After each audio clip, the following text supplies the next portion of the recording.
हर हर महादेव दोस्तों, कैसे हैं आप सब।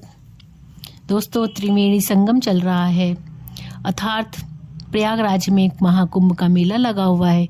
तो दोस्तों, यह मेला कई वर्षों बाद हम लोगों के जीवन में आया है, तो क्यों ना हम इस चीज का पूरा फायदा उठाएं तथा वहां से कई चीजें ऐसी लेकर आए। तो दोस्तों, आज हम इस वीडियो में आपको बताएंगे कि अगर आप त्रिवेणी संगम जाएं, प्रयागराज जाएं, तो वहां से क्या क्या चीजें लेकर आए जिससे आपके घर में सुख शांति का वास हो और आप जो चीजें लाएं वो आपके लिए शुभ हो।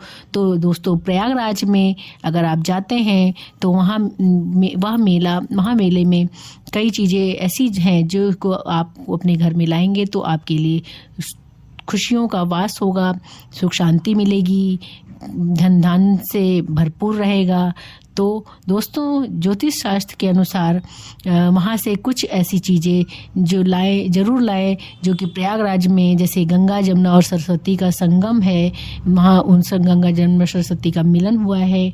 तो वहाँ से ऐसी क्या चीज़ें आप लेकर के आए जो आपके लिए शुभ हो। इसलिए इस गंगा जमुना सरस्वती का जो संगम हुआ है, इसलिए इस त्रिवेणी संगम को, इसको त्रिवेणी संगम भी कहा जाता है। दोस्तों, अगर आप वहाँ से कुछ ऐसी चीज़ लाएं जो कि आपको माला माल हो जाए, तो दोस्तों कुछ शुभ चीज़ें लाने से आपकी किस्मत चमकेगी और भाग्य भी चमकेगा।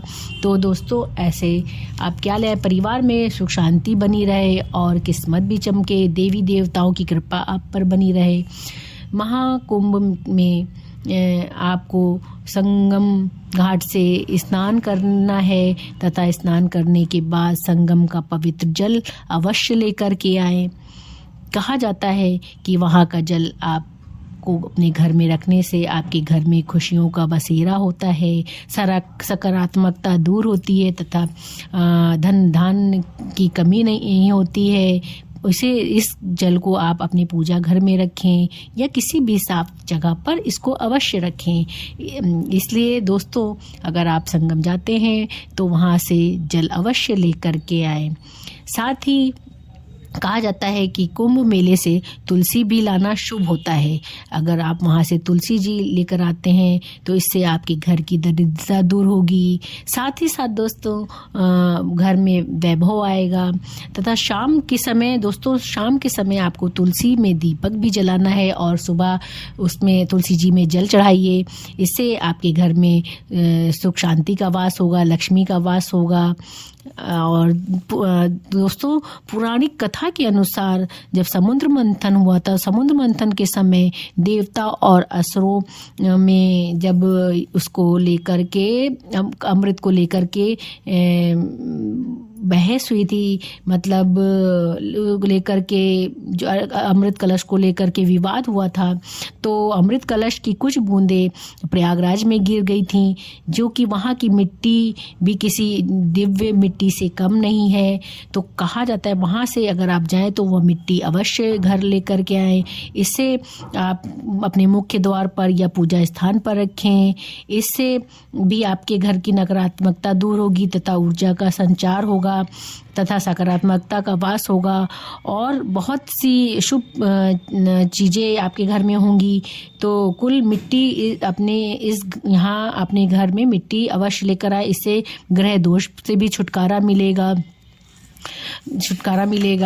दोस्तों। और क्या कहते हैं, मान्यता है कि जो वहाँ से ये लगाया जाता है, ऐसा कहा जाता है कि अगर आप वहाँ, कई देशों से वहाँ पर भोग लगता है, तो वहाँ का आप भोग भी अपने घर अवश्य लेकर के आए, वो भी शुभ माना जाता है। प्रसाद स्वरूप उसको अपने घर में लेकर आइए, लोगों को बांटिए। तो और दोस्तों, अगर वहाँ से आपको पुष्प या कुछ भी मिलता है तो आप उसको अपने घर में अवश्य लेकर के आइए। इससे आपके घर में सुख शांति का वास होगा। मानता है कि महाकुंभ में स्नान करने से, शाही स्नान करने से दिव्य ऊर्जा का संचार होता है तथा उसे मृत्यु के बाद लोगों को मोक्ष की प्राप्ति होती है। दोस्तों, अगर शिवलिंग और पारस पत्थर भी अगर आपको आपको वहां से मिले तो महाकुंभ से इसको अवश्य आप लेकर के आए, यह भी आपके लिए शुभ होगा और इसको भी अपने घर में रखना शुभ माना जाता है। महाकुंभ में पूजा के अगर फूल या घाट का जल या भोग कुछ भी, अगर कोई फूल पत्ती कुछ भी अगर साधु संत आपको देते हैं, कुछ भी मिलता है या जल से आपको प्राप्त होता है तो उसको आप अपने घर में अवश्य लेकर आए, जिससे आपके घर में सुख शांति मिले। ये सब आपके लिए फलदायी होगा। हर हर महादेव।